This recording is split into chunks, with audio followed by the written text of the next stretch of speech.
Coucou, comment allez-vous tout le monde? Bon, alors, comme je vous l'avais dit, et puis pour essayer d'avoir des certitudes pour ce week-end, afin que vous passiez un week-end tranquille, du moins je l'espère, on va se faire un petit tirage à trois choix. Trois choix, trois possibilités.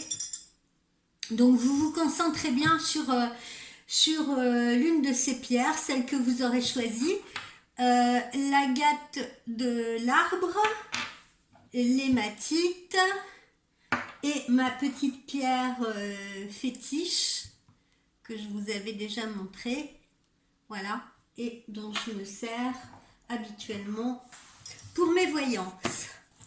Alors, je vous laisse vous concentrer. On fait un tirage général et vous choisissez votre pierre. Et moi, je me concentre aussi.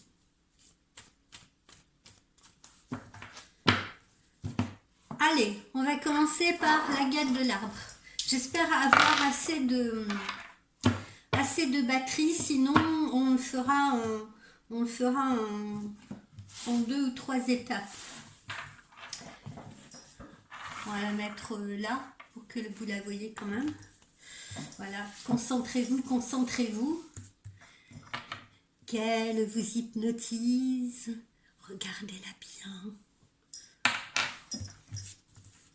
Laissez-la vous appeler, laissez-la vous parler. Apprenez à communiquer avec les pierres. Regardez comme elle est belle. Alors, on y va.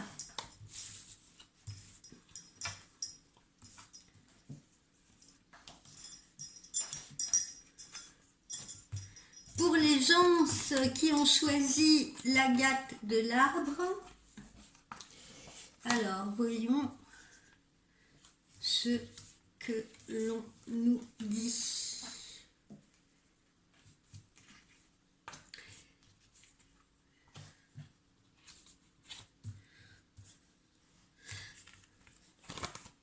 Alors, d'abord un déplacement. Un déplacement en famille, un déplacement avec vos enfants ou la visite d'un de vos enfants. Quand je dis la visite d'un de vos enfants, ben, je ne sais pas si vous êtes par exemple en garde alternée, ben voilà, vous recevez peut-être votre enfant chez vous. Si vous avez un jeune à l'université, ben, vous pouvez lui rendre visite ou aller le récupérer quelque part. Voilà, donc ça, ou bien tout simplement petit voyage, petit déplacement ou petite sortie en famille ou avec vos enfants.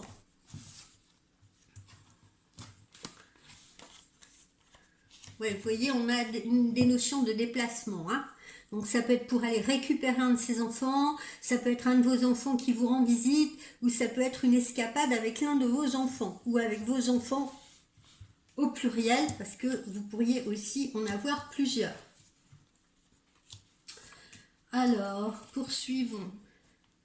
Vous allez apprendre que quelqu'un autour de vous, c'est pas forcément quelqu'un de la famille, que quelqu'un autour de vous va rencontrer des problèmes de santé assez sérieux, parce que là, la maladie est placée dans le sens inversé. Quand c'est placé dans le sens inversé, c'est quand même quelque chose d'assez sérieux, ou en tout cas à prendre très au sérieux. Vous voyez, il ne s'agit pas d'un rhume, simplement, d'accord? Voilà. Donc, pas forcément quelqu'un de votre famille, ça peut être quelqu'un dans vos proches, amis, connaissances ou autres. Ensuite, je vous sens un tout petit peu amis qui avaient choisi l'agate de l'arbre. Pour certains, bien entendu, hein, j'espère que ce ne sera pas pour tout le monde, mais je sens un peu de nostalgie, un peu de tristesse, un peu de solitude, l'impression que rien ne se passe dans votre vie, que ça stagne, ou qu'il y a des choses qui sont bloquées, qui n'avancent pas. voilà, on a cette sensation un peu de désert là, de solitude, hein, comme si vous pouvez être une maman célibataire, vous pouvez être un papa célibataire, vous pouvez être en quête de l'âme sœur. Voilà, vous pouvez être dans cette situation, hein, ou séparés. Voilà, on a l'impression que la solitude vous pèse. Bon, après, on peut être seul, on peut se sentir seul, comme on dit, hein, dans la foule, hein, aussi. C'est-à-dire, on peut se sentir seul au sein de son couple, hein, ne plus avoir trop de communication, trop d'échanges, trop de complicité, hein. Voilà, c'est un peu ce que je ressens là. Alors, là, un repas, un repas qui tourne un peu au règlement de compte. Un repas qui tourne un peu au règlement de compte. Alors là, je suis plutôt, voyez, encore une fois, on est dans le couple, ou on est dans le foyer, ou on est dans une, ça peut être un repas, on n'habite pas forcément ensemble, hein. Je m'adresse pas seulement aux couples qui vivent sous le même toit, mais je m'adresse aussi aux couples qui ont une relation, vous voyez, qui ne vivent pas forcément ensemble, qui ont une relation, et on a l'impression que là, il peut y avoir un repas, mais qui vire un peu au règlement de compte. Voilà. Je suis en train de ressentir aussi, ça peut être une relation tierce, c'est-à-dire un homme qui est en couple, lui, de son côté, et qui vient vous rendre visite, mesdames, ou madame, voilà, ou une maîtresse pour vous, messieurs, voilà, et puis on a l'impression que, je sais pas, je vous dis, hein, je revois ce sentiment là de tristesse, de relations qui stagnent, qui n'avancent pas. Donc vous pouvez très bien être dans une relation qui n'avance pas, et puis voilà, avoir envie de faire un repas, de déjeuner ou de prendre un verre avec la personne pour essayer d'exprimer cette solitude, pour essayer d'exprimer cette frustration, mais pourquoi ça n'avance pas, pourquoi on ne bouge pas et tout, et on a l'impression que c'est quand même très tendu et très conflictuel. Ça peut être également un repas de famille, hein. Ça peut être également un repas de famille, mais où on a une ambiance plutôt tendue. Bien que là, je sens quand même particulièrement des problèmes de couple, hein. Vous voyez, on a de la lenteur. Encore une fois, on retrouve ces passages à vide, là, où on a l'impression voilà, d'une véritable traversée du désert, hein, comme on a là. Rien n'avance, rien ne bouge, ça stagne, on en a marre, on a l'impression de piétiner sur place. Bon, alors, là, on a une fracture. Alors, ça peut être, on peut avoir plusieurs choses derrière ça. Je m'explique. On avait peut-être projeté un déplacement ou des petites vacances ou un petit séjour en région frontalière ou en région étrangère, et malheureusement ce voyage sera annulé ou reporté, peut-être du fait de justement cette mauvaise humeur stagnante, ou le fait que voilà, on en a marre, et on mette un terme aussi, pourquoi pas, à une relation, hein, parce que ça peut être une cassure de relation. Pourquoi j'ai ce sentiment aussi d'étranger? Parce que on peut être en relation avec une personne qui a des origines étrangères aussi, ou une personne qui se trouve actuellement éloignée de vous. Et mais voilà, c'est pas bon ça. On en a marre là. On est vraiment dans une période de rupture de communication, de fracture. C'est très compliqué au niveau relationnel. Ben, moi qui croyais que j'allais vous annoncer des bonnes nouvelles et que vous alliez pouvoir passer un week-end agréable, visiblement ça a l'air compliqué. Bon, heureusement, vous avez des amis autour de vous, vous avez des personnes qui sont là quand même pour essayer de vous redonner un peu de baume au cœur, pour essayer de vous changer les idées, etc. Et justement, je vous engage à vous tourner vers ces personnes-là.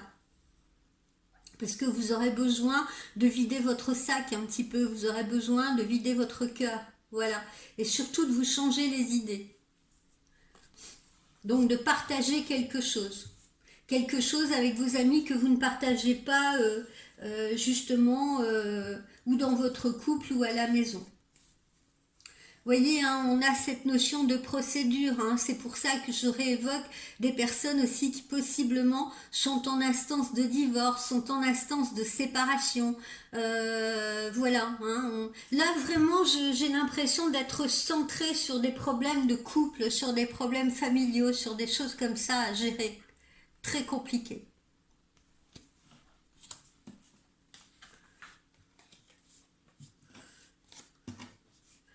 Alors, à côté de ça, sur le plan professionnel, visiblement pour certains d'entre vous, il y a des changements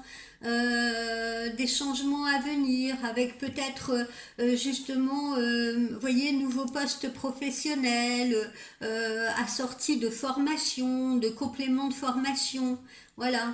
Donc il y a des changements qui s'annoncent, pour lesquels vous allez devoir faire des choix. Peut-être vous seront proposées plusieurs opportunités. Peut-être avez-vous envie de changer, donc des choix à faire, des décisions à prendre. Là, on est arrivé à un carrefour, hein, comme vous le voyez, mais pas seulement sur le plan professionnel. Là, on nous évoque le plan professionnel, mais comme on le voit là depuis le début de la consultation, ça peut être également sur un plan beaucoup plus personnel. Voilà, ça peut toucher les deux secteurs, la vie personnelle et la vie professionnelle également.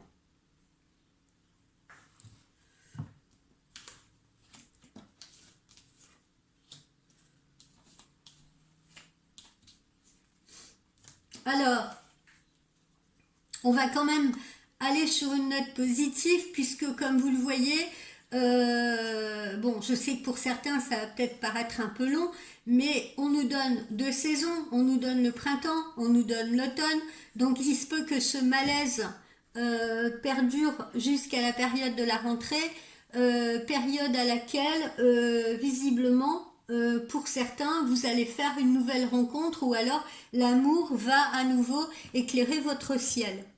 Donc tout n'est pas perdu. Hein. Même si en ce moment ça ne va pas, même si en ce moment on est dans une séparation, même si on est dans un tunnel, on a la lumière au bout. Seulement il faut être un peu patient parce que vous voyez cette période un peu difficile peut durer jusqu'à la rentrée. Voilà. Et puis à la rentrée, on a de nouveau l'amour sur notre route, on a de nouveau l'amour là qui vous retombe dessus.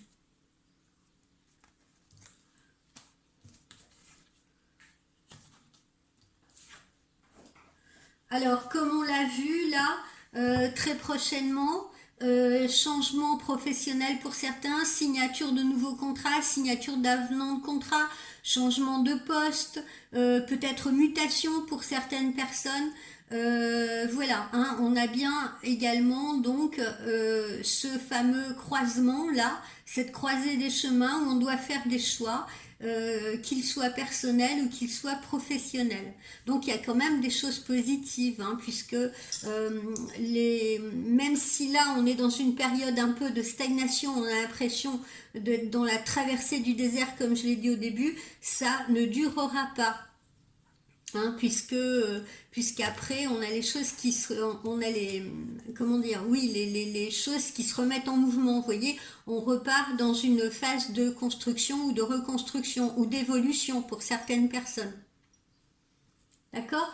Donc ce n'est pas figé, pas d'inquiétude, rien n'est figé.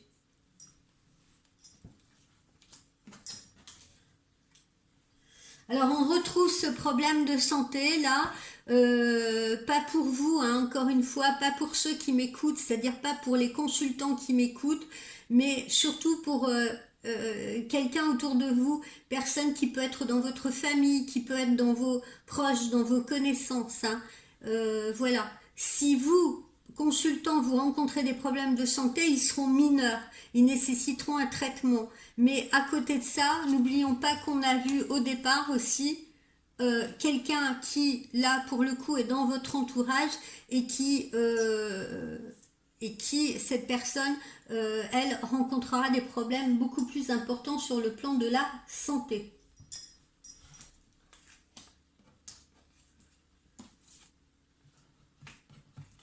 Bon, même si on a une fin de printemps qui est pas géniale, et même si on est dans l'attente d'un début d'automne, d'une rentrée un peu plus florissante, L'été la majeure partie d'entre vous n'est pas si catastrophique que ça, hein, parce qu'on va quand même se laisser euh, notre humeur, on va laisser les couleurs de l'été peindre cette humeur, si vous voulez, ou peindre notre morosité avec quand même quelques couleurs, hein. On va se laisser faire par l'été. Donc, somme toute, bon, je dis pas que ça sera la grande joie, hein, pour certains, mais voilà, ça permettra, si vous voulez, d'avoir cette passerelle entre cette fin de printemps plutôt compliquée, plutôt ce no man's land là, et puis la période de la rentrée qui sera une période de mouvance. Donc voilà, on se laissera quand même bercer par l'été, on se laissera quand même surprendre par l'été agréablement. Voilà. Le soleil, peut-être la mer, les couleurs, le ciel bleu, voilà, tout ça va quand même contribuer à relever un petit peu le niveau de votre morale. Vous voyez, puis après, on va rentrer dans une phase qui sera beaucoup plus paisible. Fini les remous. Donc voilà, globalement, amis de la Gatte de l'Arbre, là, on est confronté à des situations, j'ai envie de dire, personnelles, sentimentales, qui me semblent tendues, compliquées, ou alors qui me semblent stagnées. En synthèse, on a en revanche du mouvement sur le plan professionnel, mais peut-être pas avant la rentrée.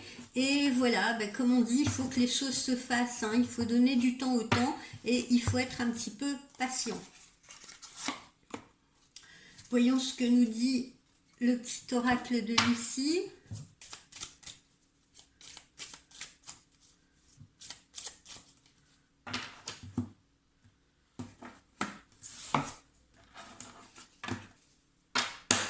Voilà. Le défoulement et l'amour, hein. Donc voilà, il s'agit bien d'amour là, mais d'amour pas forcément dans le bon sens, hein. On se défoule un peu sur l'autre, on n'est pas forcément très bien, on prend l'autre un peu pour son punching ball, ou les gens autour de nous voilà, sont un peu éclaboussés par la mauvaise humeur ou par la situation.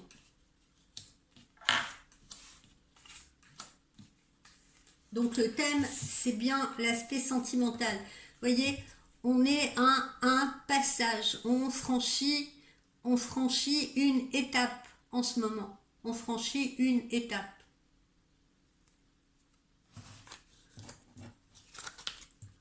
Voilà, on retrouve notre désert là. On retrouve notre désert, notre scorpion dans le désert, hein. D'accord? Donc voilà, pour le moment on en est là, mais l'horizon, il est bleu. Et il est au bout, d'accord? Donc pas d'impatience, même si en ce moment c'est cette traversée du désert irritante, pénible, où on a tendance à se laisser aller, à se replier sur soi, à s'auto-détruire aussi un peu. Voilà, il faut essayer de prendre les choses, de lâcher prise. Voilà, c'est ce que je vous conseille, c'est de lâcher prise parce que une nouvelle étape nous attend. D'accord? Il faut franchir là ce passage-là. C'est un passage compliqué, mais il faut le franchir. Il faut traverser de l'autre côté de ce pont. Ce n'est qu'une étape. Vous voyez, on a la victoire au bout, on a la réussite, on a la victoire. Donc rien de grave en soi. Mais comme certaines situations dans la vie, des situations de divorce, des situations de séparation, des situations de changement, ça n'a rien de drôle. Voilà, même si on s'y attend quelquefois, même si on s'y prépare, eh bien, émotionnellement, ça n'a rien d'amusant. Voilà. Et on subit les choses. On subit les choses, de même qu'on subit, je sais pas, on subit la grêle, on subit un orage. Voilà, il suffit d'attendre que ça passe. On ne peut rien faire d'autre. Bon, puis ensuite, vous voyez, on a quand même autre chose qui vient. pour vous. Hein, on rentre à nouveau dans une phase de séduction, dans une phase où on sort un peu, où on change les idées, où on va voir ses amis, où on fait d'autres rencontres, où on fait une nouvelle rencontre, d'accord? Donc c'est pour ça que je vous disais, rien n'est figé. Ne désespérez pas.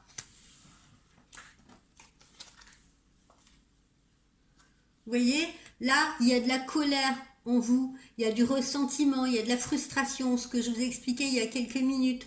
Hein, toutes ces situations-là peuvent fédérer ça, cette colère, cette frustration, des espèces d'inhibitions comme ça.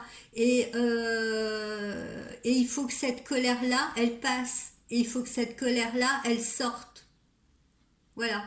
Alors, ça a tendance à sortir un peu n'importe comment, hein. C'est pour ça que je vous disais, vous pouvez éclabousser aussi les gens autour de vous avec votre colère. Mais quoi qu'il en soit, voilà, elle va sortir.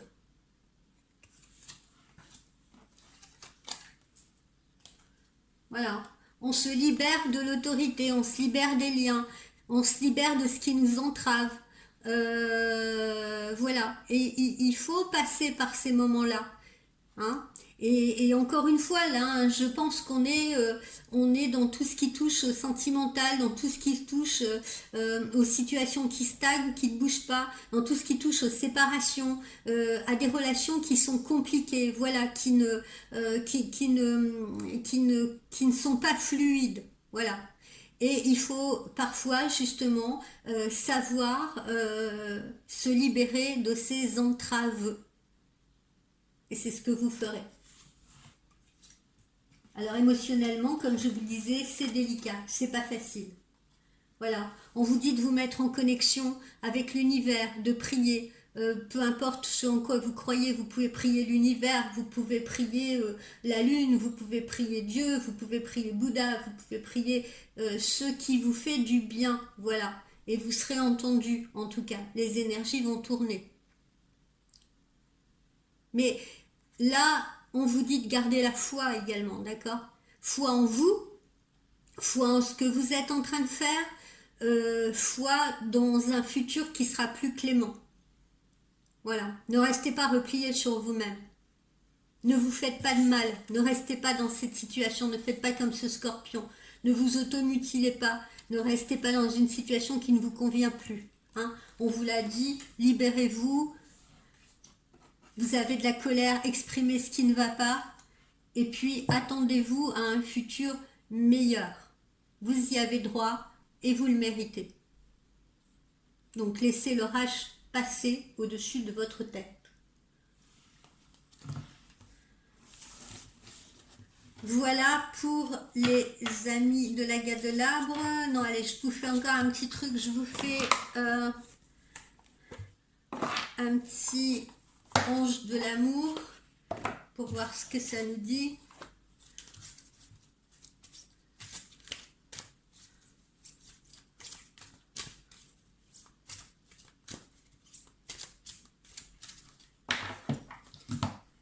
Oui, je suis pas là non plus pour vous vendre du rêve, hein. Je suis là pour exprimer la réalité telle que je la ressens, hein. Voilà, on vous dit gardez l'esprit ouvert, gardez l'esprit ouvert. Voilà, il va y avoir la rencontre d'une âme sœur, il va y avoir la rencontre de quelqu'un. Donc voilà, restez dans cet espoir-là, vraiment.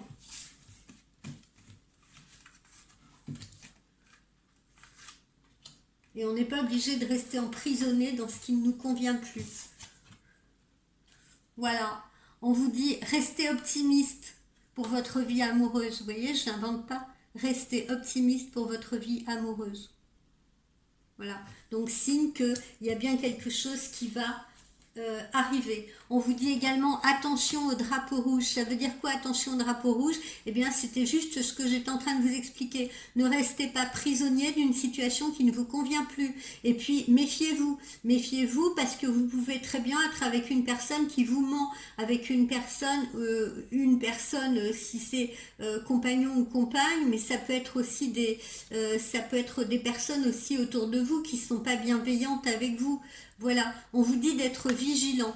Voilà. Mais les drapeaux rouges, ça montre aussi qu'il y a quelque chose qui va arriver, il y a quelque chose qui va se passer et qui n'est pas forcément sympa, qui n'est pas forcément cool. Mais en fait, ça marque la fin d'une situation et ça marquera le début d'une autre situation beaucoup plus clémente, puisqu'on vous dit gardez l'esprit ouvert et soyez optimiste pour votre vie amoureuse. Voilà. Là, on vous dit restez sur vos gardes. Ne vous faites pas piéger, ne vous piégez pas tout seul, ne vous laissez pas, comment dire, ne vous laissez pas distraire, ne vous laissez pas prendre pour des imbéciles. Voilà, restez vraiment vigilants. Et puis là, voilà, vous allez rencontrer l'amour véritable. Ok, donc là aussi, je tiens à le dire parce que j'ai beaucoup de femmes qui me disent oui, mais moi j'ai morflé et tout, j'y crois plus, ou oui, j'ai rencontré quelqu'un d'autre, mais je me méfie. Non, écoutez, faites taire vos peurs, quoi. Faites taire vos peurs. Je sais, c'est compliqué quand on subit des choses, quand on a souffert, on a peur de souffrir à nouveau, mais c'est inévitable parce que ça fait partie de la vie. La vie, elle n'est pas linéaire, hein. On prend des risques, on se fait mal, et puis on se relève, même si on chute, etc. Ça fait pas. C'est la vie. Elle est comme ça, la vie. Elle n'est pas faite que de belles choses. Hein. C'est pas vous que je vais l'apprendre. Hein. On passe tous par là, d'accord. Mais là, on vous donne encore cet espoir-là. Donc, ne restez pas, je vous dis, la situation, encore une fois, elle n'est pas figée. Ça va se décanter. Vous allez sortir de ce tunnel. Donc, je veux terminer sur cette note optimiste, et j'insiste, et donner la chance à une autre personne de pouvoir vous approcher. Les trains se suivent et ne se ressemblent pas. Donnez à l'autre une opportunité. Ne faites pas payer à la personne que vous rencontrez une facture qui ne lui est pas, qui n'est pas la sienne. Laissez le passé derrière vous, même si ce passé vous fait souffrir ou vous a fait souffrir. Voilà, amis de l'agate de l'arbre. Bon, je vais poster cette vidéo-là et puis en fait, je vais faire 3 vidéos parce que j'ai peur pour mon... Je suis désolée, je suis une mauvaise élève, je n'ai pas rechargé mon téléphone à temps. Donc, je refais une vidéo derrière pour le second choix et le troisième choix. Ok les amis, à plus.